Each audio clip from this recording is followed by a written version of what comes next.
Okay, Be'ezras Hashem, we are going to try ever so slightly to enter into the world of Leil HaSeder. And I apologize for some of the background noise. There's a lot of building going on in Eretz Yisrael, Be'ezras Hashem.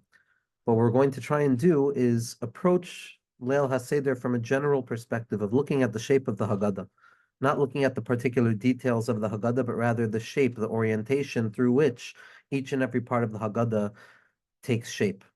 These are signposts along the way for anybody who chooses to look at them or anybody who chooses to listen in. Obviously, it's only my orientation and the way that I was brought up with Seder and the way that I experience Seder and the svarim that I've learned on Seder and my orientation to this particular space, which is each and every person has their particular path towards freedom. Each and every person has their particular path through the Gullus process into Geula, and that path is going to be the lens through which they see and connect to the night of the Seder through the lens of the Haggadah itself. So all of this is just coming from my experience and hearing my Zaidi and my Saba, Schusim Yagan Aleinu, announce the Seder Pesach as well, and reading Kadesh, Urchatz, Karpas, Yachatz in their tune.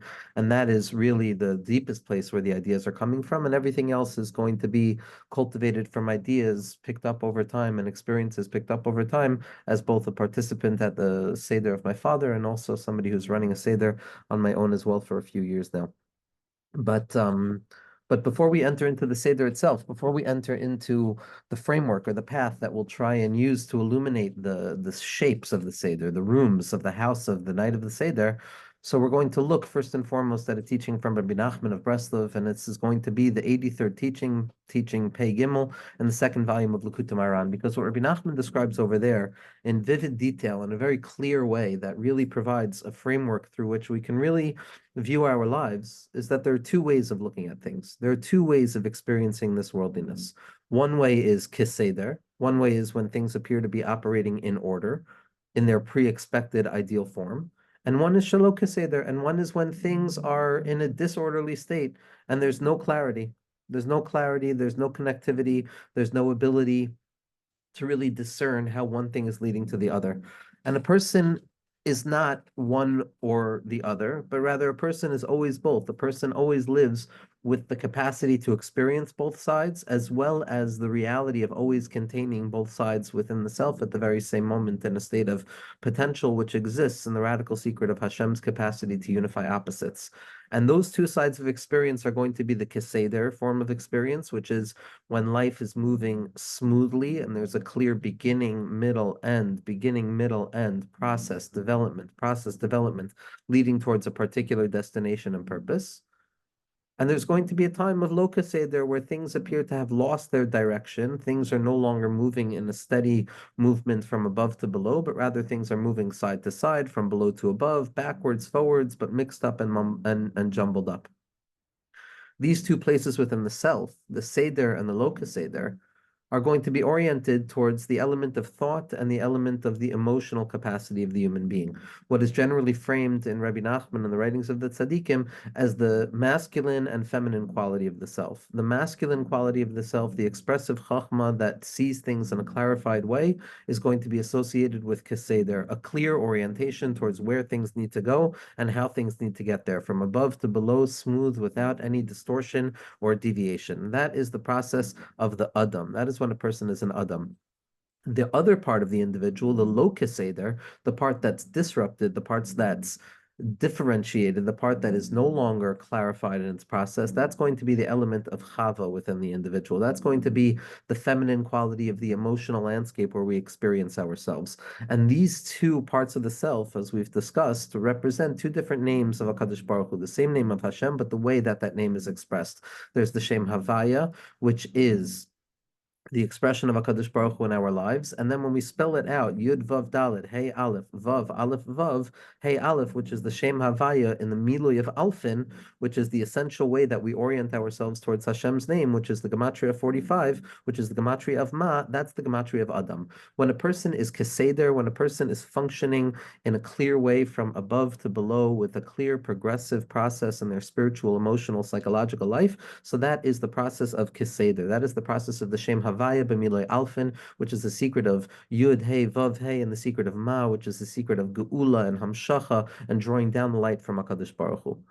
But when we look at the Shem Havaya, we see that there's the first four letters, Yud, K, Vav, K, and then there's the filling of the letters. Now, the filling of the letters is in fact the extension of the letters as they're being expressed in a phonetic way, which is really the process of what Geulas Mitzrayim was coming to speak. Without the miloi of the letter, without the fullness of the letter, without actually saying the letter. So Yud is not just a tiny dot, but it's Yud, which already includes within itself a Yud, Vav, Dalid. That's the element of miloi. And so in the Shem Havaya of Ma, which is the Ikr Shem Havaya, the Gematria 45, which is the Shem Havaya filled with Alephes, so what we find is that the Yud He Vav He, the essential name itself, is the Gematria of 26. Now, the gematria of 26 is going to be the essential name, the miloi of the name, meaning to say the letters that fill the name and allow that name to be expressed. The miloi of the name is going to be the gematria of Chava. It's going to be the gematria of 19, because 19 plus 26 is going to equal 45. So 26 is the panim of the shame. It's the Yud K Vav K, where things are clear. And then the miloi, the filler, the content, the way in which I perceive my experiences on an emotional level is what we're going to refer to as Chava, what we're going to refer to as the element of 19, the gematria of 19, which is also going to be that place of Shalok Seder. And what a person needs to do in their lives, what a person needs to figure out how to do, is when we find ourselves in a state of Keseder, when we find ourselves in a state where things are moving smoothly, where there's a clarified process through which I understand how I need to go and where I need to get, that needs to shine light. That needs to elevate the process of our lives where we are low Keseder, where things are not working out properly. That it's not enough for a person to say, okay, life is a mixed bag where sometimes things are going Keseder and sometimes things are not going Keseder. Sometimes things are in an ordered way and it's clear that HaKadosh Baruch Hu is present in my life. And sometimes there's going to be moments of absence where Hashem is not present in my life. And a person begins to, God forbid, think that these are two separate things, that sometimes I'm on and sometimes I'm off.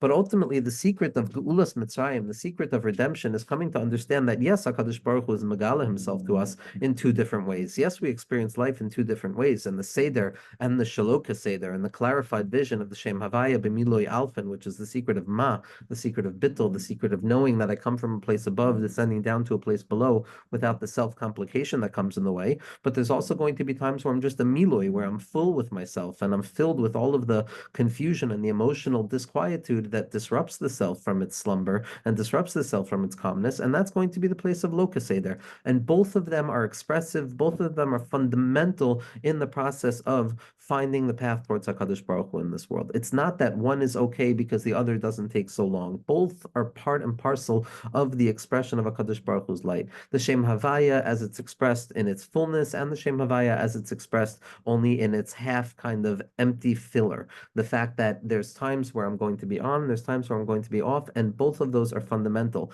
And we need to allow the illumination of being on, of the Shem Havaya B'miloi Alfin, of the Keseder, where things are going in a clear and defined order with a very defined purpose of where they want to arrive at, that needs to express itself into the territory of our lives that seems to to be the opposite of it, seems to operate in the opposite way. That it's not enough to accept the fact that there is going to be a place of Shalom Keseder. Our job is to allow the light of Keseder, the light of orderly functioning in this world, to shine its light and refine and elevate those elements of our lives that are low Keseder.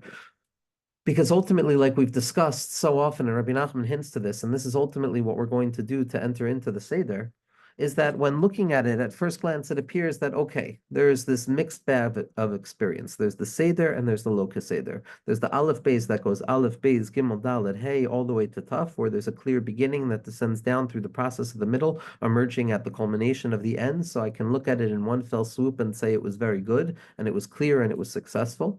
That's the panim, that's the keseder, that's the ma, that's the secret of the refinement of thought and seeing HaKadosh Baruch Hu. But then there's also going to be finding myself at the Taf, finding myself at the bottom and needing to climb my way back up to the Aleph, from Taf all the way back to Aleph. Keseder is from Aleph to Taf, Shalom Keseder is from Taf to Aleph. From the bottom all the way back up to the top. And we need to re-include that process of our lives as well. Like we said, we need to illuminate it. But in truth, what we also know from Panimius Torah is that that backwards place, that locus seder place, that place from working our way back from the concealment of the Tuf back up to the Aleph, in spite of the fact that it's not as refined or purified and revelatory as the process from Aleph to Tuf or the Keseder process of revelation from above to below, nevertheless, there is a potency inherent within the process of refinement from below to above in the secret of Urchatz, in the secret of Shelo Keseder, in the secret of not knowing which way is up or not knowing which way is down and not knowing what's up or down, of seeing a world that's upside down, of not understanding things. And it's from that place that we can also encounter a potency of spiritual experience that has the capacity of proving and showing HaKadosh Baruch Hu's light in a more profound way, because it's one thing to find Hashem in Keseder, where it goes Aleph, Beis, Gimel, Dalet, Hey, Vav, Zayin, Ches, Tes, Yud, Chaf, Lam, Mem, Mem, Samach, Hayim, Pei, Tzadik, Kuf, Reish, Tav. That's easy. It's going from the beginning to the end, but it's much more difficult for a person to encounter the concealment of the Taf and the Shin and the Resh and the Kuf and the Pei and the Sadi and the Ayin and the Nun and the Mem and the Lamed and the Chaf and the Yud and the Tes and the Ches and the Zayin and the Vav and the Hey and the Dalet and the Gimel and the Beis and the Aleph. To move all the way back from all of those Tzimtzumim demands a far greater expression of intensity, a far greater expression of Emunah. And so in spite of the fact that we want to live a Keseder life, a life of Seder, and that sometimes life pushes us into a place of Shelo Keseder, of things being backwards and not knowing which way is which, and not knowing what to do, and not knowing where I stand in this world. And yes, we want to illuminate the light of goodness upon the places of struggle, because struggle needs to be refined to the degree that it's also revealed to be goodness. But as long as we still find ourselves in a place of Shelo Keseder, we have to remember that it's those moments of the backwards process of not knowing, of not having any idea of how or what.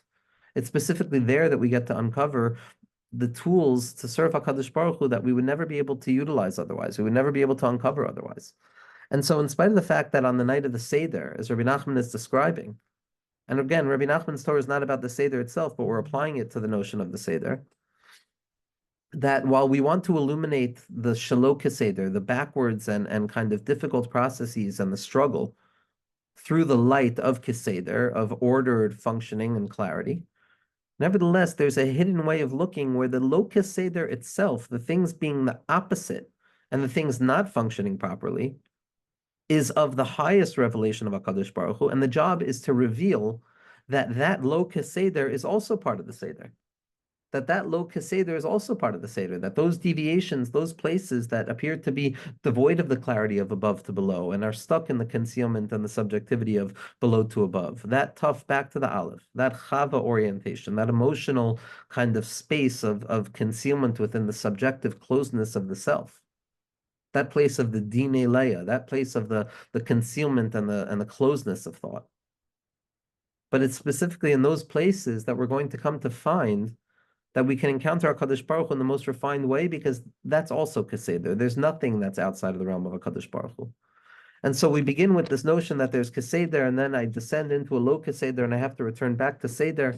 There's order, and I descend into disorder, and I have to return back to order. But ultimately, there's a deeper secret, which is being in a state of orderly fashion of the Seder, and then descending down into the Bilti Seder, into the Shaloka Seder, and then allowing a light that is above both of them to show that both of them, the Keseder and the Lo Keseder, are part and parcel of something that is far greater than itself, the secret of Mashiach, the secret of the unity of Keseder and Kelo Keseder, the revelation that Elyonim Lamata v'Tachtonim Lamata, that I thought I knew, but I didn't know, but I also knew that I didn't know.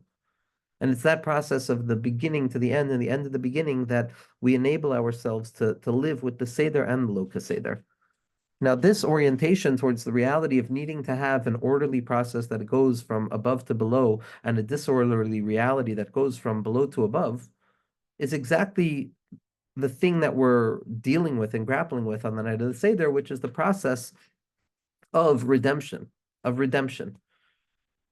that Mitzrayim was the original exile. Exile is Shaloka Seder. Exile is Shaloka Seder. Exile is the way things are not meant to be.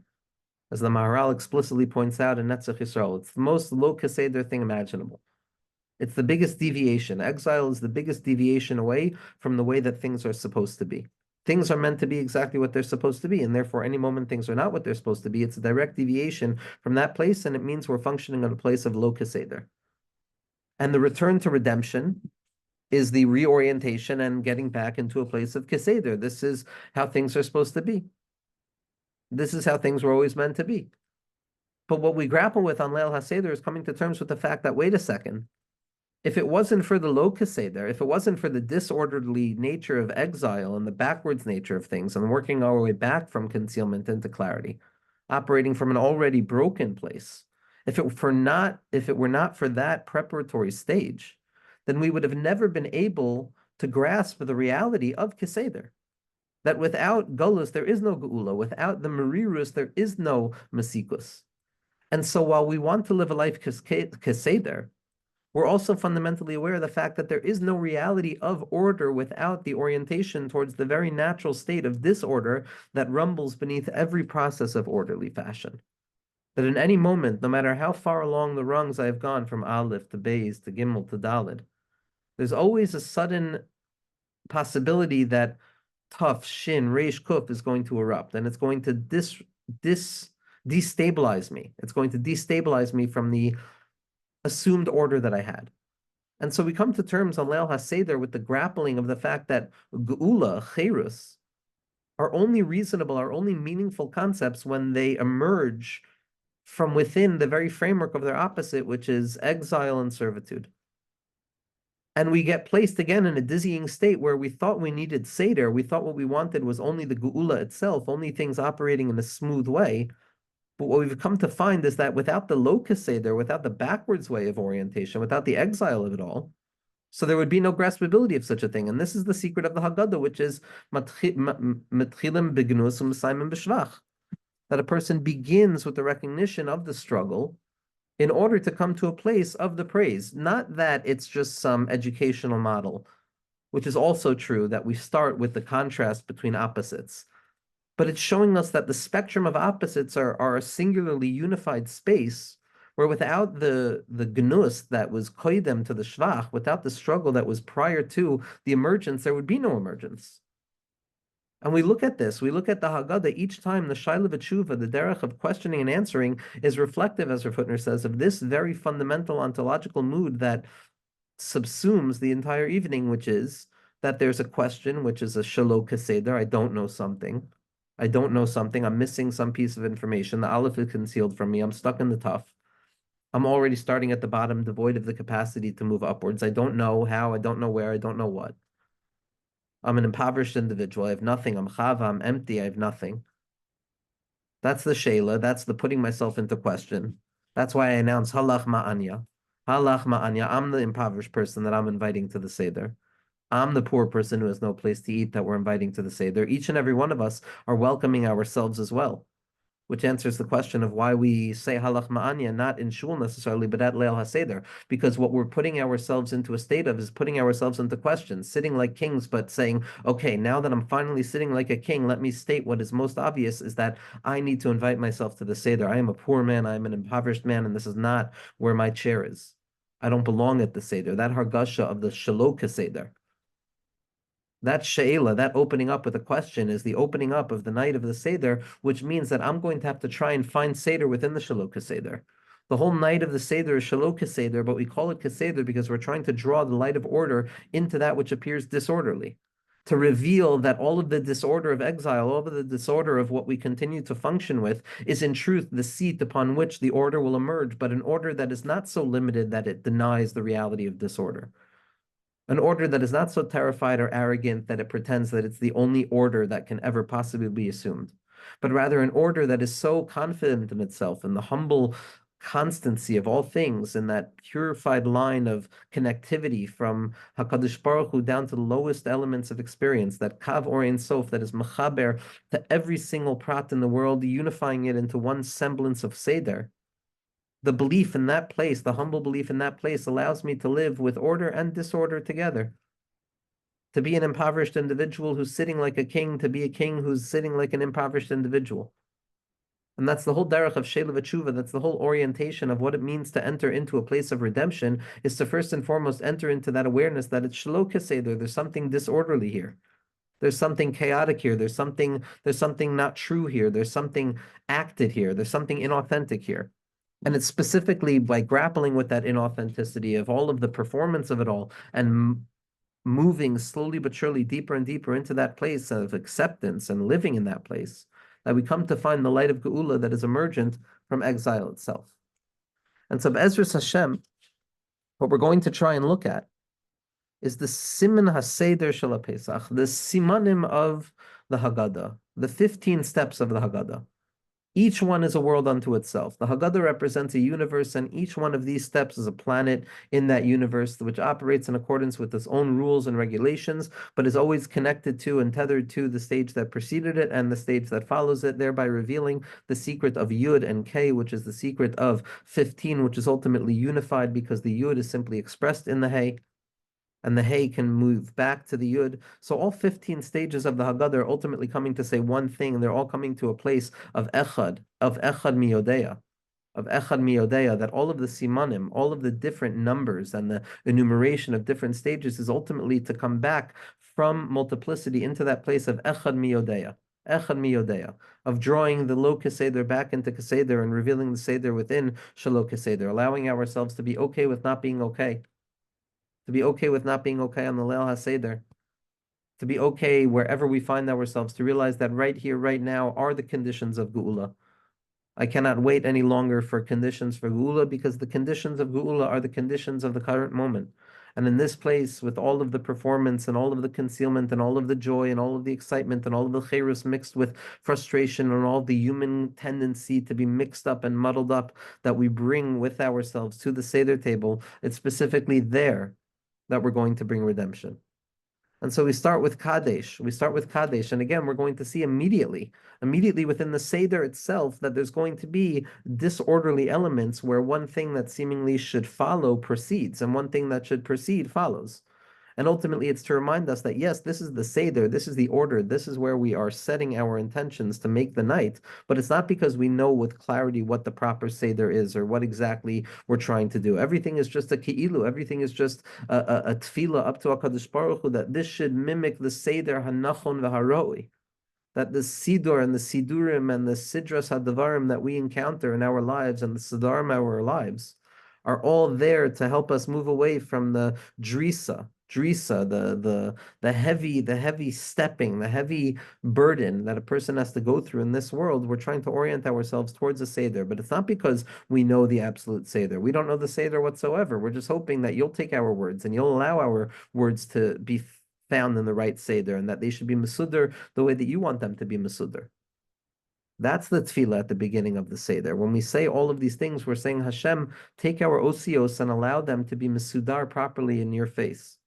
Allow them to be refined so that they can become the vessels through which you reveal the unity and the geula that we so desperately need. And so Kadesh represents holiness. Kadesh represents the Tachlis HaKol, Kedusha. Kedusha means two things. It means a separation for the sake of being elevated, a two-step process of severing for the sake of connecting to something that is higher. And again, obviously, these two steps within the process of Kedusha are not two separate stages, but rather two elements of a singular process. That first and foremost, one has to set a limit to themselves, to remove themselves, to pivot, and to pause, and to separate myself from whatever preceded this moment. Kadesh is firmly planting my feet in the ground and lifting my feet up like we do by Kedusha, moving my feet from the place that they were. But that only takes place by standing still. In Kedusha, we're moving by standing still, because it's only when I pivot, and only when I allow myself to strengthen myself with the tools of Gevura de Kedusha, that I need to close myself off. I need to create the inner space in which I'm going to experience Pesach with my family, with the people that are most significant to me, with the expanded family, whoever it is that a person is with, or if a person is on their own, I have to expand myself to all of myself. That decision comes with a pivot and a tzimtzum. All Kedusha demands some element of a separation, a definition that this is separate, a cutting away of something in order to reveal that it stands set apart through a different quality. Not a quantification, but a different qualitative state. And so that first step of Kadesh is to pivot and to reveal that right here, right now, tonight, Hashem, I am viewing myself from a perspective of Kedusha. Kedusha is typically the last thing. It's the thing that precedes Ruach HaKodesh in Mesil Sisharim. Kedusha, holiness, to call oneself holy, is one of the refined things that the tzaddikim are capable of saying. But to claim that one is holy, to identify, okay, the inherent holiness of each and every yid, the inherent unbreakable holiness of Vada, but the orientation and the conscious moment with all of the noise of the week and the and whole kind of blocking me from being at the Seder, it's hard for us to acknowledge that we're holy, that there's an inherent Kedusha to us. And so therefore, what we begin with is a stubborn recognition, l'mala mitam v'das, of my Kedusha. I state it as a fact. Now, why can I state it as a fact, even though it's a process that needs to be earned? Because in truth, at the very core of each and every yid, at the very core, at the foundation, at the fount of the nefesh, ruach, and the neshama, what we encounter is purified Kedusha. All there is Kedusha, and Mamela, I can pause and stop and say, I am now revealing my inner quality of holiness that is always already present, but it is concealed because of the noise and my inability to pivot myself away from all of the things that conceal that holiness. But on Leil Seder, with the first pivot point of Kadesh, I pause, I stop, I say, this night is different, I'm going to be different right now. Then I'm able to tap into that inherent Kedusha. I just saw a good friend showed me a teaching from Rav Tzvi Hirsch Zidichov. Rav Tzvi Hirsch Zidichov, the Sar HaZohar, the Zidichov Rebbe, the Shorish of Kamarna, one of the biggest tzaddikim who drew the light of the Zohar HaKadosh into existence itself. And that he said that by Leil Seder, he would first and foremost be moichel himself on all of his sins. Mochel himself on all of whatever it means that the tzaddik sins. He would forgive himself of all of his inequities. He would let go of it all. He would forgive himself and he would see himself as a tzaddik gamor, he says, because the only possible way that I'm able to have a hope of utilizing this night properly is to see myself as a tzaddik gamor, is to view myself and to allow myself to be a tzaddik gamor on this evening. I know I'm not a tzaddik gamor. Again, Rav Tzvi Hirsch Zidichov was a tzaddik gamor, but the teaching is revealed for us. I'm not a tzaddik gamor. Everything is shelo kaseder. Nevertheless, I'm deciding that it's kaseder. I don't start with kedusha. I usually have to work my way up to kedusha. The beginning from the end here is the Haggadah HaSeder. That is going to be the nature of the seder. That the end is very often going to precede the beginning, and that is the radical affirmation that I am holy, I am good, I am pure. My intentions are good. My motivations are good. The things that I struggle with are not the essential part of me. The things that hold me down, those pockets of hopelessness and the behaviors that I'm stuck in that keep me stuck in whatever pattern of stuckness I'm in, those do not represent the essential quality that is the chametz that I'm putting away on Pesach, even if I'm still in my das of chametz. There's the biur and the bittul and the chipus. All of those things are fundamental. But nevertheless, a person will come to the Seder and one way or another, they will come to doubt their bittul chametz. They will come to doubt their capacity to uncover all elements of chametz in their lives, and we will come and feel that we do not belong at this table. And in that place, a person has to radically affirm their inherent kedusha that exists beyond and exists far deeper than any possibility of blemish or departure from that.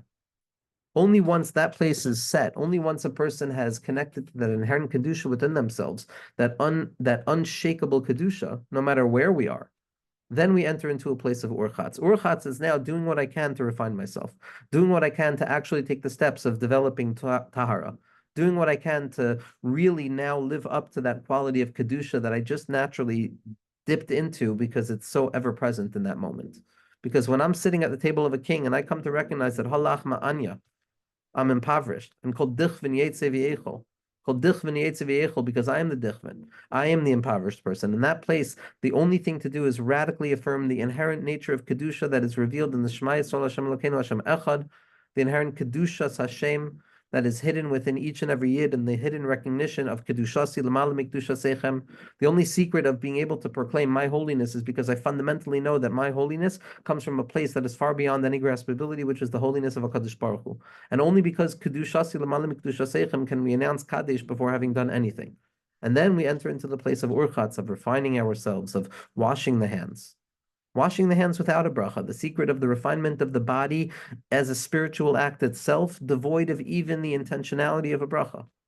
That the body, as tzaddikim say, as Chabad Hasidus reveals, as Kabbalah reveals, as Chazal understood, as the Torah itself is describing, the body ultimately, that which expresses itself in its most concealed element, is in truth the direct expression of HaKadosh Baruch Hu's Rachtzah in this world. Memela, the body itself, washing the hands of Tumah, washing the hands of the stench of death in the world, washing the hands of the stench of servitude in the world. From the stench of it, not from the awareness of it, from the stench of it, from the tumas hayadayim that blemishes, that keeps us stuck in whatever we're stuck in. And we begin the effort of cleansing ourselves of that, even without a bracha. Even without a bracha. We allow ourselves to enter into a place of as if we lived in the times of the Beis HaMikdash, of where our actions demanded focus, where our actions demanded sensitivity and purity, even though they weren't specifically focused on any particular act. Now, Netilas Yadayim is seen generally speaking, in the lens of what it is preparing for. The bracha that's going to be ben after, the meal that's going to be partook of. But in truth, by the tzaddikim, washing the Netilas Yadayim was for the sake of washing the Netilas Yadayim, as I said about Rav Aaron Belzer, Schus Yagan Aleinu, that he would wash the Netilas Yadayim every time that he remembered he was alive. Meaning to say, every time he remembered that he was a neshama that was contained within a guf, and he came to be aware of reality again out of the dveikus that he was encountering, he wanted to wash his hands. Washing of the hands is the re-inauguration into a state of kedusha. It's a re-inauguration. It's a purification. It's like a mikvah. It's a re-entrance into that place and that ever-present awareness that all it takes is a little bit of water, and I'm right back there in the place of purity. And so we have Kadesh, which is the affirmation of holiness. Then we have Urchatz, which is once I affirm my inherent holiness, so that I'm willing to do the things necessary to uncover that holiness. And then we come to Karpas. Karpas is the utilization of smallness in this reality. Karpas, vegetables, vegetative state, prior to the emergence of animal or human thinking or orientation, but rather an immature, unrefined space of expression in this world.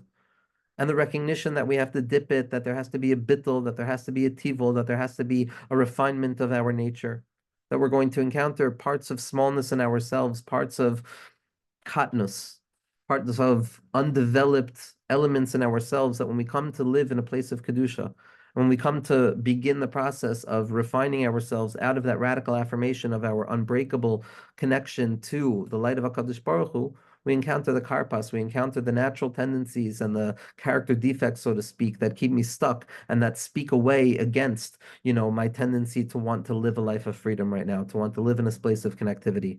It's the all too natural darkness that a person feels and can naturally say, hello, darkness, my old friend, because that's so much part of the night. It's a Laila. There's still the Laila orientation. And a person at the Seder is transforming who they are, not forgetting about who they were a moment before. We bring all of ourselves. We get rid of the external chametz, but we come with the inner chametz.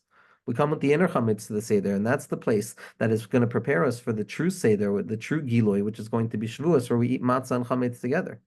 But this karpas is a reintroduction into the place of moichin the katnus. It's a reintroduction into the place of the concealments of the self. And again, checking in with the resistance, checking in with the boredom, checking in with the frustration or the jealousy or the disappointment or the excitement or the self-interest, checking in with all of those feelings, checking in with all of those elements of self that seems to be resistant towards the kedusha and the tahara that we're trying to cultivate for ourselves. And not getting rid of them, but being toivel them, dipping them, transforming them into a place and then eating them. Being able to transform all of those elements that speak away my natural belief in my inherent kedusha and tahara, and allowing me to say, okay, you're here, I understand, Karpas, you're right here, and you're part of the Seder. This is not something that comes from outside of the Seder. I can't be surprised by the fact that there's an inner resistance towards growth. That's part of the inner process of growth itself. So I de-traumatize the situation. The trauma of a Karpas is when Karpas enters into a person's life from outside, because I thought everything was clear, and obviously there's nothing that's not clear in my life, and then suddenly something becomes not clear. It must be that there's an invasion of a lack of clarity from the outside of my life into the inside of my life, and that transference of the outside into the inside in a sudden way where the barriers that generally separate the two are standing is an element of trauma. So we first and foremost have to realize Karpas is part of the Seder. There's a katnus, and then once we accept it as part of the Seder, then we are mamtik it. Then we begin the process of learning what it has to offer us. What is katnus coming to teach me? How do I integrate katnus into my life? And then we come directly to Yachatz. Yachatz is the recognition that, okay, I am a half a person. This katnus, this struggle with the karpas of my life, the katnus, the immature, undeveloped parts of myself that seem to be in stark opposition to my apparent attempt to purify myself, to live up to that inner kedusha that I have. It's not rooted in human failure. It's not rooted in the fact that I'm not good enough. It's not rooted in the fact that I've behaved badly, but rather it's rooted in the fact that I'm a chatzi. I'm a chatzi matzah. I'm not shalim. I'm not shalim. Why? Because kedushasi l'malam kedushasechem, and to be a nivra, to be a human being, is to be removed from the absolute unity and fullness and wholeness of HaKadosh Baruch Hu's infinite light. I'm a finite creature. I have connection to the infinite. I contain a spark of the infinite. I have the capacity to reveal the infinite and more and more and more. I maintain the secret of finitude within infinitude. But ultimately, the human being is ultimately separate from, or apparently separate and removed from the full expression of HaKadosh Baruch Hu's unity. It remains ungraspable. That is where the halfness of all things come from. I am chatzi not because I've broken something, but because that's the nature. It's a chatzi shir kashir. That the self is a shear of chatzi. It's not a chatzi shear, it's a shear of chatzi. I am half. I am half, like the Maggid of Mizrich said by Bachatzotzrots, that it's chatzi tzurots. The self is a half to the other half of HaKadosh Baruch Hu. And it's only when I recognize that splitness, when I encounter that place of yitzchak, that splitting, that yitzchak, that hamtakas adinim b'sharasham, when I allow myself to learn the secret of, okay, I'm half, I'm imperfect. I'm not a perfect person. I was never meant to be a perfect person. And so the resistance can't be a surprise anymore. The resistance leads me to that awareness that, okay, there's a place for a certain element of hakara sachisaron. That's the place of tefillah. That's the place of the ani. That's the place of the impoverishment that leads to the only possibility of freedom, which is recognizing that I don't have to be perfect. It's a freedom from the demand of perfection, a freedom from avodah zarah, a freedom from the belief that I could be God. That's what we're escaping from. Nearly everybody, the Kamar Rebbe says, fails in the way that Paro fails, which is believing that we're God. The Klip of Mitzrayim is believing that we're in control of all things, and things have to be the Seder that I understand, and that anything that is lo Seder is outside the realm of HaKadosh Baruch Hu. The Leil HaSeder is to reorient us, to teach us that the Seder and the lo Seder, both of them are unified in the light of HaKadosh Baruch Hu. And it's all there to teach us the secret of Yachatz, coming to be a half. As Rav Avram Abulafia, the Rebbe Shlita brings this down very often. Rav Avram Abulafia, in terms of the meditation on the osios themselves, to be a roet son like Avram Avinu, and to be a roet son like Klal Yisrael, to be a roet son, somebody who is looking out after the sheep. Son are sirufim, osios, and nekudos, says Rav Avram Abulafia. And the Rebbe brought it down in Shal Shudis and Motzei Shabbos, that to be roet son is to find those osios, and that yachatz, and to connect myself to the names of HaKadosh Baruch Hu. And when connecting oneself to the names of HaKadosh Baruch Hu, it's not just the full names of HaKadosh Baruch Hu, but rather they're going to be half names as well. It's the secret of the Chatzi and the Shalim. That in truth, says Rav Avram Abulafia, that the secret of unity is to be miyached, the Shalim and the Chatzi, wholeness and halfness. HaKadosh Baruch Hu is whole, and I am half. And that's what the Karpas leads me to recognize. The Karpas, the disquietude at the heart of self, when I try and cultivate a process of refinement and kedusha and affirmation at the heart of spirit. So I come to a place of recognizing all it is there to teach me is the secret of being a chatzi. Being a chatzi of bittul, not from a place of shiftless, not from a place of sadness or despondency, but rather bittul that comes about by way of strength, of owning what I am, of a wholeness through imperfection, the source of freedom. And from there we go to Maggid. Maggid is the narrative. Maggid is the recounting of the whole story of how we got to this place of coming to terms with being in exile and finally breaking free and coming to a place of Geula.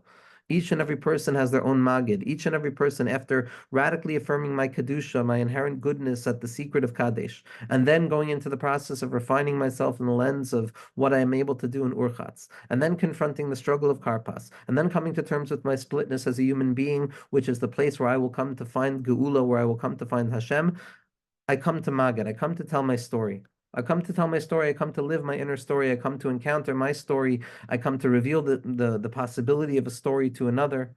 I come to give strength to the story of Klal Yisrael, to the collective story, but in the personal narrative of it, the Maggid, the process, the speaking itself, Hamanti ki adaber. I now realize that if I'm a half person, then all I can do is cry out. All I can do is speak out. All I can do is learn Torah and say words of tefillah and transform the Torah into tefillah and the tefillah into Torah. And to tell my narrative, to own my narrative, to believe in the secrets of Matchil Begnus Meshayim B'Shvach, to see myself Ki'ilu Yatzam Mitzrayim, to see myself in that servitude, to see myself in that awareness of servitude, to see myself in that final recognition that I can't stay in servitude anymore, and in that process to emerge out of servitude, to believe in our Maggid, to believe in our children's Maggid, to give our children the capacity to believe in their Maggid. Rachtzah. Once a person has entered into the place of their narrative, once a person has entered into realizing that as a creature that is mavutal to HaKadosh Baruch Hu, and my job is to be mavatal myself over and over, and to then from that place to own my inherent kedusha, not a bittul that gets rid of subjectivity, but rather a subjectivity that lives through the lens of bittul. My story remains, but I recognize that I'm a shliach in my story. Then I come to prepare for Rachtzah, to truly, truly cleanse myself, to truly be ready to partake in the physical element of this experience, to truly be ready to partake in the process of what it takes to be a ben chayrim, I wash my hands and I make a bracha. I draw down mayim elyonim and I refine my hands. And again, my hands at this point have already been taken seriously enough to be washed once. Now the body serves at the service of the soul. The body now has been transformed into a place that will be able to be someone who sits b'shulchan gavoa, Rachtzah. I refine my body. I quiet down the urges. I limit the demand. I listen to the hunger. I'm aware of the urgency, but to listen to it calmly, to pour water on it, to calm it down, to calm it down. Ein adam meis v'chatzi ta'avaso yado. There's a statement from Chazal that nobody dies with even half of their temptation fulfilled. Nobody dies with even half of their temptation fulfilled. And generally, the way that we look at that is that even all of the pleasantries of the flesh, even all of the tendency to listen to the body and to be driven by the body and to demand what the body demands, which is the all too natural state of the self in the 6 days of the week and the 6 millennia of this worldliness, we tend to give into the body. We tend to completely give into the body. But then there's a process of refining the body to the degree that the body begins to serve at the service of the soul. By washing the hands, by refining, by making a bracha, by preparing myself with intention to eat, to listen to the hunger and to quiet it down, to look at my hands as the extensions of myself, which will now take that entire process, that internal process of Kadesh, Urchatz, Karpas, Yachatz, Maggid, and draw it down into reality where I will now actually be able to begin this process of bringing this Kedusha into myself. Motzi Matzah, partaking of matzah, again, fullness with desire at the heart of it, satisfying ourselves with something that will not necessarily satisfy us.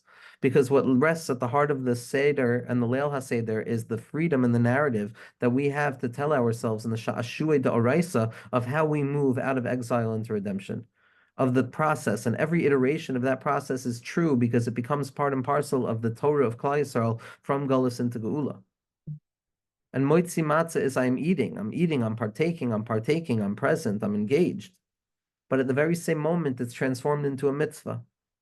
And there's a focus on the time and the quality and the quantity.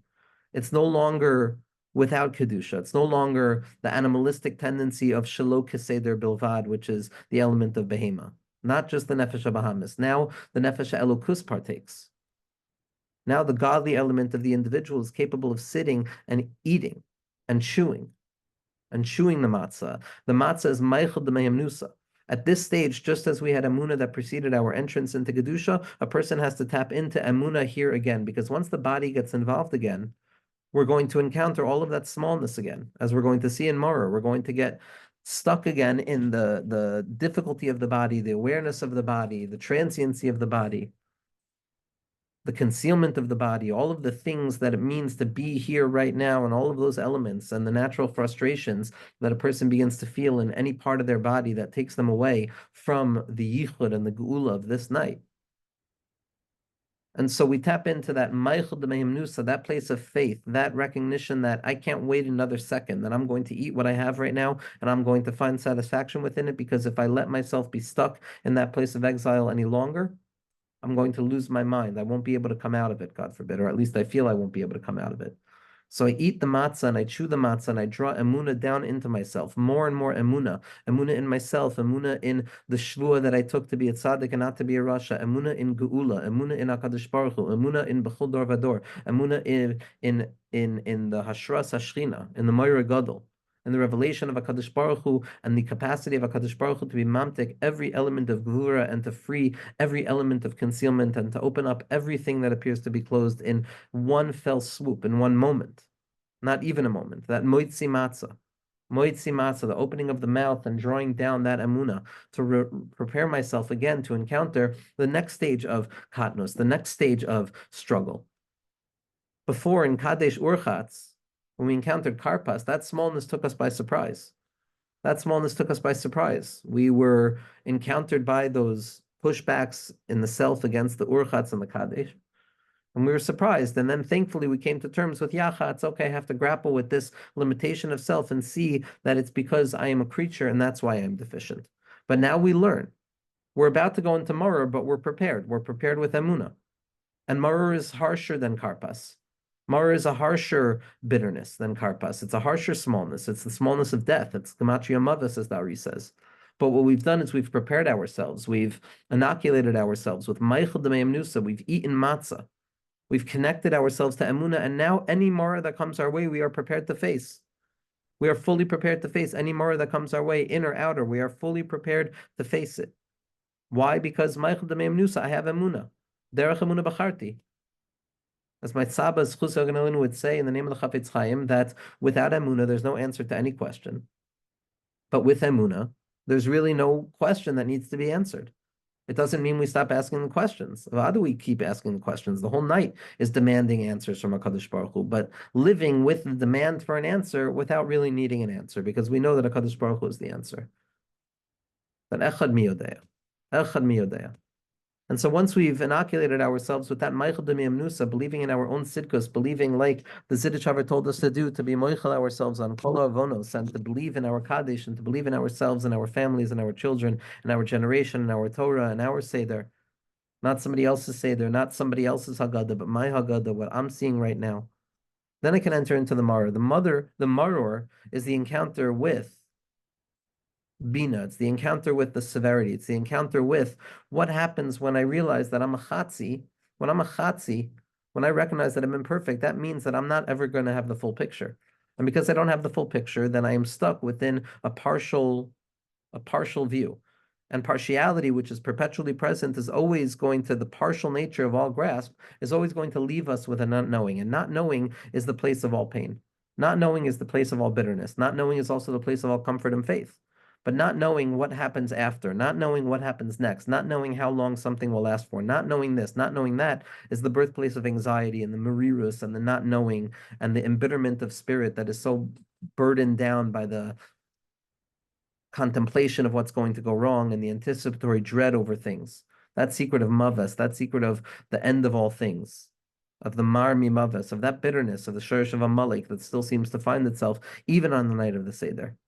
Even when we're saying Kadesh, Urchatz, Karpas, even when I'm going through all of this, I know I'm going to encounter Maror. But we're armed with Emunah, we're armed with the Motzi Matzah, we've already eaten Matzah, and so we know that the Maror is only part and parcel of a Kadosh Baruch Hu's expression. Only part and parcel of a Kadosh Baruch Hu's light. Yes, there's Katnus because I'm Mechuluk and I'm a Nivra and I'm Mechusser and I'm not Shalim.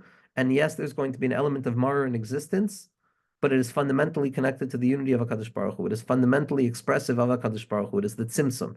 It is the concealment and the kalim and the gvuros and the dinim which naturally emerge as a result of HaKadosh Baruch Hu's choice to be necessarily concealed in this world so that we can earn our keep in uncovering his presence from within concealment itself. That's the reality of Maror.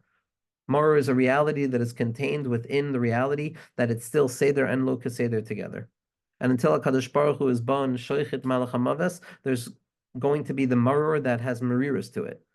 Then there'll still be the powerful experience that comes about by way of what Mariris does to a person, but it won't be with the pain of Mariris. But now we're in Maror, we still have Maror.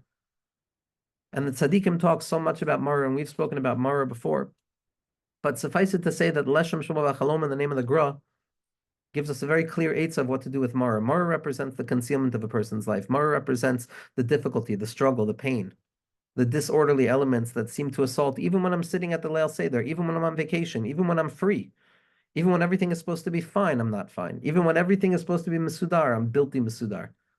The Maror is still here. And so what the Leshem says is that first and foremost, a person has to chew the Maror down. Someone who swallows Maror is not Yotze. Bala Maror lo Yatza. Someone who swallows the Maror is not Yotze. Why? Because a person has to encounter the Mariris. A person has to be mamtik the Mariris themselves. A person has to sweeten the bitter through their own capacity of sweetening the bitter, which is chewing it down. Chewing it down with Chachma. Lamed Beis Shinaim, the 32 teeth which represent Chachma and its refinement, is being mevatel itself. Drawing that light of Ma into my machshava, as Rabbi Nachman says, so that I can tame the disorderliness of reality and reveal the order in it. When I'm chewing, when I'm bringing down Chachma, I'm seeing Bittul. I'm looking at the issue through a lens of Bittul, with the recognition that I don't know what is right. Hashem, give me the koach to move through this concealment without trying to place judgments, and allow me to uncover the strength that I have to move through this and to move through it and grow from it. To draw down that chachma by chewing it. and by breaking it down into bite-sized manageable pieces, that the compartmentalization of a problem is very often the first step towards the solution towards a problem, because when our problems coalesce, and especially with the natural tendency towards anxiety, which sees similarity where it doesn't exist, like the dimyon that it's based on. So compartmentalization is breaking down the problem into bite-sized manageable pieces of time. I might not be able to take care of a problem on the level of 100 today, but I certainly can handle a problem on the level of 10. And so now I have 10 problems on the level of 10, and I can do one after the other. By breaking it down, by chewing it down, by allowing ourselves to see that each thing is its own thing and it doesn't necessarily connect to each and every other thing, and our only job is to deal with the thing in front of us at this moment, and that working on one element of self doesn't put me into a bind of needing to work on every element of myself, and the fact that I won't work on every element of myself after working on one part of myself doesn't deny the validity of having worked on one part of myself, of chewing it down, breaking things down, compartmentalizing reality into bite-sized manageable pieces so that we can tolerate the sting of what it means to be a human being who lives in time constriction with the revelation of death as being part and parcel of the process that human beings go through. That's secret of Maror. We chew it down, we break it down. And the second one is going to be from the story of Rabbi Nachman, the Ma'aseh Maror, which we'll share as well, which is patience. That when we eat maror, if we focus only on the maror and we close ourselves off to the possibility of a future, which is what we described as the shorish of hopelessness, so then all that exists is the maror, and all that we assume will continue to exist is the maror.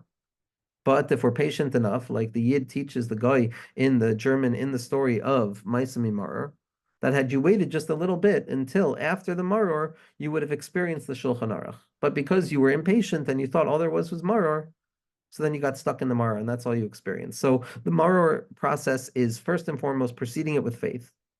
Realizing that it's part and parcel of the revelation of Kadesh Baruch Hu's process in this world. And then breaking it down into bite-sized manageable pieces, preparing myself to experience it, experiencing it, and being patient in spite of the fact that it sometimes feels that I've experienced it for so long, when am I going to stop experiencing it? And after that encounter with Maror, a person comes to Korech, that unification of the fact that HaKadosh Baruch Hu expresses himself by way of Emunah and by way of Maror, by way of Matzah and by way of Maror. Al Matzu Marorim Tachlu, the secret of the Korban Pesach, the secret of redemption, which is always a process of concealment for the sake of revelation, and revelation that is concealment, because the way that HaKadosh Baruch Hu runs the world is far beyond any comprehension of any creation, let alone the human being.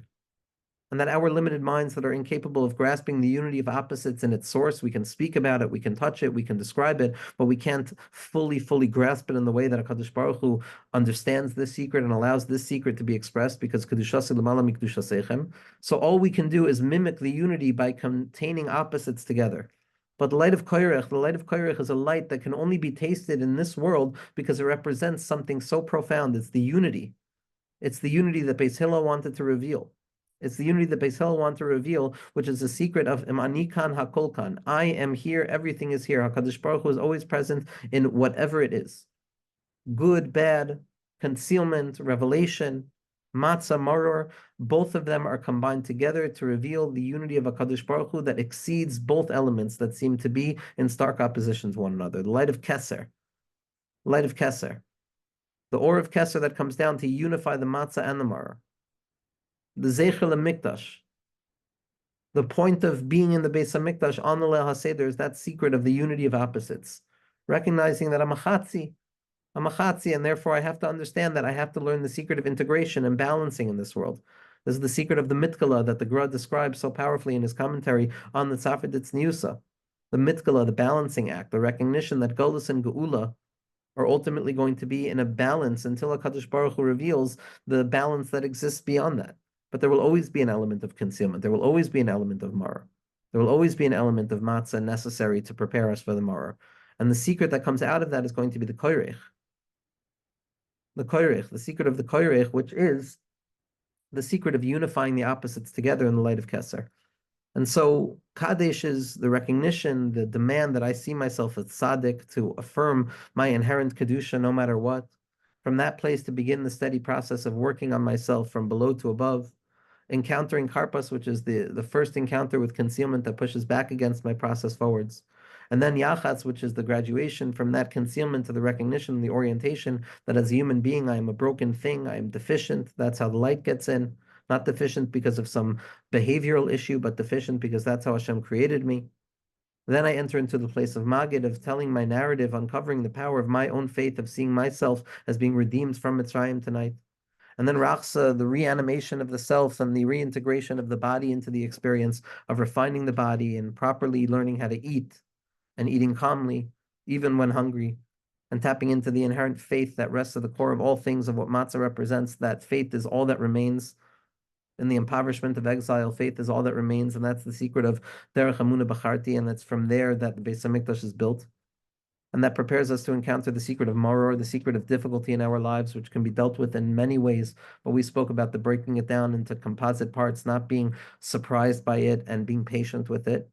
And then the process of Korech, which is the integration and realizing that my narrative has two separate parts to it or many separate parts, and I contain multitudes, and that, as Rav Kook said, that Misha Amar Alai Nafshi Karua Yafa Amart, that he who said about me that my soul is torn, they spoke very well because of course it's torn. There's the Yetzer Tov and the Yetzer Hara, there's the Malach HaMavos and there's the Malach Tov. That's the experience of a human being in this world. That's the secret of Haroife the Shurei Lev, of Rosh Tevos Hillel, Zechel Mikdash Kehillel, Keinas HaHillel. Hallel, the secret of praising HaKadosh Baruch Hu, even in the absence of the Beis Hamikdash, when we still feel the sting of the Maror, but nevertheless affirming the secret of Imani Kan HaKol Kan. Imani Kan HaKol Kan, if I am here, then all is here. The secret of learning Torah, even covered under the snow, like Hillel. Hillel is Machayev the Aniyim. We're all Aniyim. We're all Aniyim on Leil HaSeder, because we're Aniyim B'das, and we don't have that Das Hamiti to be Mechaber, the true Hafachim. But we have the Das of Hillel, who teaches us the secret of Harofe L'Shurei Lev, which is the secret shurish of Hallel, which is the ability to unify the opposites, to bring the above and below together, the Matzah and the Maror together, and to live with a balancing act. And then Shulchan Oreich. Shulchan Oreich, the one of the climaxes of the night of the Seder, eating, partaking, refining the chait of the Eitz Hadas, eating with intention, chewing the food prior to swallowing it, enjoying the taste of the food, recognizing that there was a person who prepared the food, being together with people that we love while enjoying food. The body at this point is refined. The body is hungry, but it's a hunger that is part and parcel of the Kedusha Sayom. The eating, every slowness of eating, every slowing down of the process of devouring and craving, and an attending towards the patience that must be minded in between bites, is an act of geula, is a Shulchan Oreich. The table is set, that things have order. There's an order here. There's an order to the meal. There's an order to how I eat. I'm not an animal that's without Seder. I'm not just grabbing anything that is in front of me because I need more and more out of a fear of scarcity, but rather it's an orderly table, Shulchan Oreich. There's rules and regulations and modes and ways that a person does this in the world. The secret of the Shulchan Oreich, the secret of halacha, the secret of Hariyu Hashem Kol Haaretz, the utilization of the body in the framework of serving HaKadosh Baruch Hu, which is the same thing as eating. The tikkun of the chait of the Eitz Hadas, and drawing down pleasure. At this point, we're encountering pleasure. We're enjoying the meal. We're talking to people. We're with our loved ones. We're minding the gap between our minds and the struggles that might continue to exist because of the Maror that we know still exists and the Karpas that we know still exists. But nevertheless, we're enjoying, we're allowing ourselves to enjoy. Shulchan Oreich is Rosh Tevos Shah. It's a secret of Shah Ashua, the Shah Nuhurin that are yored down to us where we are at. It's enjoyment not because all of the opposite of enjoyment is gone, but it's enjoyment because in this moment I'm enjoying. In this moment I'm enjoying. The food right now is enough. The situation right now is enough. It's all good. The Suda of the Seder is like the Suda of the Tam from Rabbi Nachman's Sipur of the Chacham and the Tam, where he said to his wife, "Bring me my steak," and she brought him bread. "Bring me my wine," and she brought him water. That whatever a person is eating has to become man. It has to become the greatest experience with HaKadosh Baruch Hu in that moment. To close the eyes and to focus on the taste, on the tam of the food. To eat slowly but surely. That process of Shulchan Oreich, allowing the body to benefit from the beauty of the soul, as Rabbi Nachman says. Allowing the body to be refined, allowing the body to be Kodesh, allowing ourselves to open our minds to a hint of a time where the body is going to be refined to the degree that it's going to be revealed to be the teacher of the soul. That the body keeps score, and when we treat it properly, we experience a Shulchan Oreich. And then there's a Tzafun. After all is said and done, after all of this process of integration, After all of this process of refinement and believing in myself and working through the issue, I come to a place of Tzafun. I come to a place of concealment. I come to a place of the north. I come to a place of things that remain hidden from the 6 days of creation. That moreness that exists at the heart of all reality. When I feel that I've completed, when I feel that the meal is over, when I feel that everything is done and there could be nothing greater than this, I come to remember that no, there's always something removed from the scene. There's always something hidden. Not removed from the scene because I don't deserve it, but removed from the scene because it's by definition removed. It's tznius, not because I'm not allowed to reveal something. It's tznius because even if I reveal something, it's unrevealed. That's Tzafun, that hidden thing that rests at the heart of each and every yid, that hidden place where they encounter the chayris of Geula with HaKadosh Baruch Hu. Each person at that point, with B'moira Gadol, with Gilui Shechina. Each person, Zeh Hashem Kivinu Lo. In that place of Tzafun, a person doesn't have to be able to define what is hidden. A person doesn't have to be able to share with another person what is hidden. A person is not necessarily even capable of sharing with themselves or with HaKadosh Baruch Hu what is hidden. But the affirmation that that's hidden point, this Even Shasiya of the Nefesh exists, this Afikoman, this desire to allow an unbridled passion of my undying desire to unify with HaKadosh Baruch Hu, to send upwards beyond any prevention, the secret of the Afikoman, the secret of the eating in a place of satisfaction, eating in a place of satisfaction, of moreness that exists, that opens up because there's always more space. But that moreness, that more space is only because it's Hine Makom Iti. HaKadosh Baruch Hu is the place. And because HaKadosh Baruch Hu is the place, there is no place, and the place is always expanding. And this secret of Tzafun is the expansion that uncovers within a person's mind in that hiddenmost place of the knowledge that Hashem, tonight, I have moved one step closer to you. And then we come to the secret of Barech, which is benching, which is the mindful awareness of gratitude and the orientation towards closing a meal properly, thinking of Kadesh Baruch Hu with intentionality. Hallel, the praise that comes out specifically from my inability to grasp what anything is. My inability to know what's up and what's down to lead me to the place that all I can do is praise you, Hashem, because everything is a shevach, everything is good. The concealment, the revelation, all of it is a hallel. All of it is running back to you. All of it is taking this lowly place and realizing that no matter how high along the rungs of spirituality I grow, all I can possibly do is praise you because you are so profoundly infinite beyond all matters of graspability that all that there is to do is to pray to you from a place of bittul and to thank you. Gratitude, true gratitude, bittul. And then we come to Nirtzah. Nirtzah is, number one, coming to terms to believe that I am wanted. Hashem wants me. Hashem wants my avodah. Hashem wanted my avodah tonight. And then to come to a place of wanting more of Hashem, of coming to a place of I want more geula in my life. And believing that I'm wanted and believing that Hashem wants me and moving from that place onwards towards geula shlema be'ezras Hashem.